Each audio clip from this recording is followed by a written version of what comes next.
नमस्कार दोस्तों।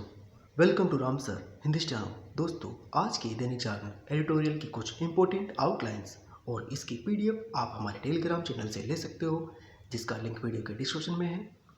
अच्छे से प्रैक्टिस कीजिए और अपनी स्टेनोग्राफी को इम्प्रूवमेंट कीजिए। तो दोस्तों, आज का एडिटोरियल डिक्टेशन स्टार्ट होगा 90 WPM से 5 सेकेंड बाद। स्टार्ट। इस पर बहस होना तय है कि 8वीं कक्षा के विद्यार्थियों को यह पढ़ाना कितना सही है कि भ्रष्टाचार, लंबित मुकदमों की बड़ी संख्या और न्यायाधीशों की पर्याप्त कमी न्यायिक प्रणाली के सामने आने वाली चुनौतियों में शामिल है। चूंकि सुप्रीम कोर्ट के प्रधान न्यायाधीश ने राष्ट्रीय शैक्षिक अनुसंधान और प्रशिक्षण यानी NCERT की सामाजिक विज्ञान की नई पुस्तक में हमारे समाज में न्यायपालिका की भूमिका शीर्षक वाले संशोधित अध्याय को लेकर आपत्ति जताते हुए कहा कि यह एक सोची समझी चाल प्रतीत होती है। इसलिए संभव है कि इस पुस्तक से उक्त अध्याय हटा दिया जाए।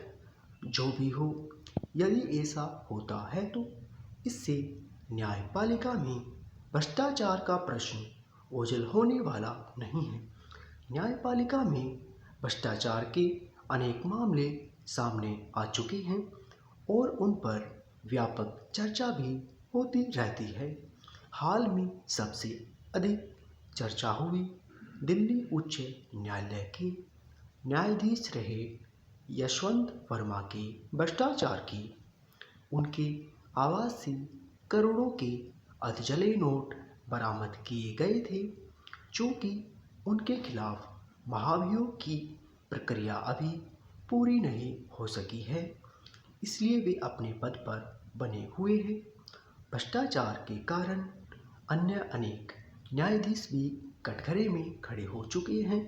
इनमें से कई न्यायाधीशों के खिलाफ महाभियोग की प्रक्रिया शुरू हुई, लेकिन किसी के भी विरुद्ध वह अंजाम तक नहीं पहुंच सकी। इसका यह मतलब नहीं हो सकता कि न्यायपालिका में भ्रष्टाचार है ही नहीं। NCERT की पहले की पुस्तक में भी न्यायपालिका के बारे में उल्लेख था, लेकिन वह न्यायालयों की संरचना और भूमिका तक सीमित था।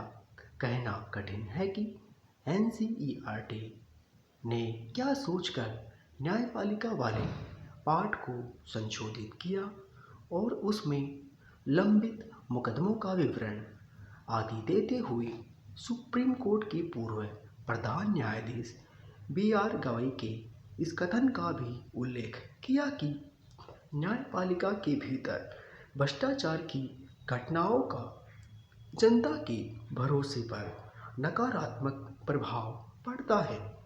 हो सकता है कि उसकी ओर से इस पर कोई स्पष्टीकरण दिया जाए, लेकिन प्रश्न तो यह भी उठेगा कि क्या इस पुस्तक में कार्यपालिका और विधायिका में भी व्याप्त भ्रष्टाचार के बारे में इसी तरह विस्तार से बताया गया है।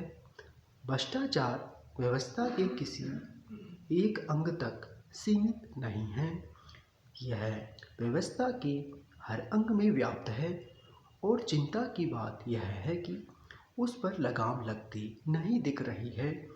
कहना कठिन है कि स्कूली बच्चों को न्यायपालिका में भ्रष्टाचार के बारे में जानकारी देने से किस हित की पूर्ति होने वाली है, लेकिन इसमें दो राय नहीं कि न्यायिक तंत्र के साथ हर क्षेत्र में फैले भ्रष्टाचार पर अंकुश लगाने के ठोस उपाय किए जाने चाहिए। स्टॉप।